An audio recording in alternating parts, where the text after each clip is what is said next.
Hello বন্ধুরা, welcome to my another video. আজকে আমি আমার নতুন ট্রিপ নিয়ে হাজির হলাম। আজকে আমি আমার ওয়াইফকে নিয়ে যাচ্ছি, লং ট্যুরে বাইর হইতেছি। আর আমার এখানে যেটা দেখতে পাচ্ছেন একটা ব্যাগ ক্যারিয়ার, সেটা আমি নিজেই বানিয়েছিলাম, নিজেই মিস্ত্রি দিয়ে বানিয়েছিলাম। আমার এটা তেমন খরচ পড়ে নেই, যেহেতু আমার এই গাড়ি আমি অলরেডি পাই নাই কোথাও থেকে। বংশাল প্লাস মিরপুর খুঁজছিলাম, এই ব্যাগ ক্যারিয়ারটা পাইনি।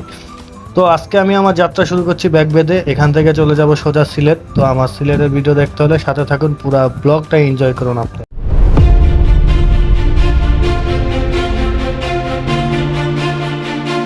এই ট্রিপের যাত্রা বিরতির জন্য বেছে নিলাম ভৈরব ব্রিজ। তো কিছুক্ষণের জন্য ভৈরব ব্রিজে আমরা রেস্ট নিলাম সবাই। ফটোশ্যুট চলতেছে, আশেপাশের ভিউ দেখতেছে, নদী ভিউতে। তারপরে আমরা বিকেল 4টা নাগাদ আমরা লাঞ্চটাও সেরে ফেললাম, কারণ আমাদের জার্নিটা অনেক দূর সিলেট, তাই ফাইনালি এখান থেকে আমরা দুপুরে লাঞ্চটা সেরে ফেললাম। এই যে আমার গাড়ি, আর এই যে গাড়িতে যাচ্ছি, সাথে আছে দুইটা গাড়ি। এই গাড়ি নিয়েই আমরা এখন যাচ্ছি সিলেটের উদ্দেশ্যে। আজকে হয়তো বা রাতে আমরা শ্রীমঙ্গল থাকতে পারি। এটা হলো ব্রাহ্মণবাড়িয়া হাইওয়ে, বিশ্ব রোড। রোডটা ভালোই।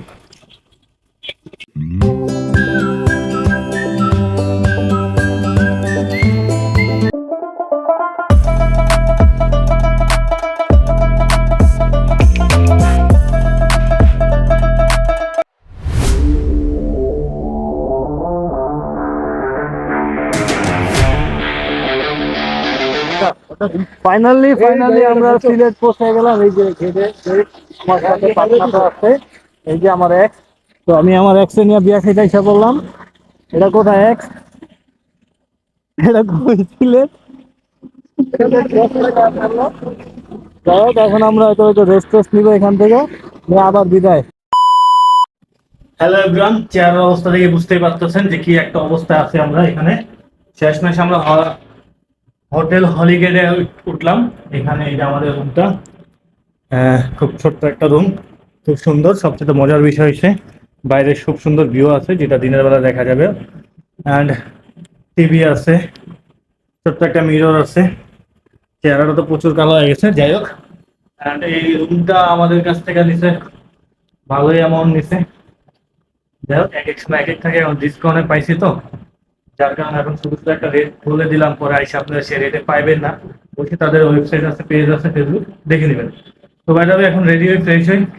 রাত 11টা যেহেতু বাজে, সে 2টার সময় ঢাকার থেকে রওনা দিচ্ছি, 2:11 সিলেট এসে পৌঁছেছি। তার ভিতরে অনেক ঘটনাও আছে, আস্তে আস্তে আপনাদের সাথে শেয়ার করবো। এখন খাইতে যাবো, আগে ডিনারটা শেষ করে ঘুমাই। সকালবেলা উঠে আমাদের আবার সিলেট থেকে পাথর, সাদা পাথর দিকে গন্তব্য। তো এই পর্যন্তই, দেখতে থাকুন আমাদের সাথে। আর সময় নষ্ট করার জন্য অসংখ্য ধন্যবাদ আপনাদেরকে। এই যে রাত 12টার সময় আমরা এই যে মাজারের দিকে হাঁটতেছি। হোটেল থেকে মাত্র ফ্রেশ ফ্রেশ হয়ে বাইরিলাম খাওয়ার উদ্দেশ্যে। রাত 12টা দেখি কোথাও কোনো খাবার টাবার পাই কিনা।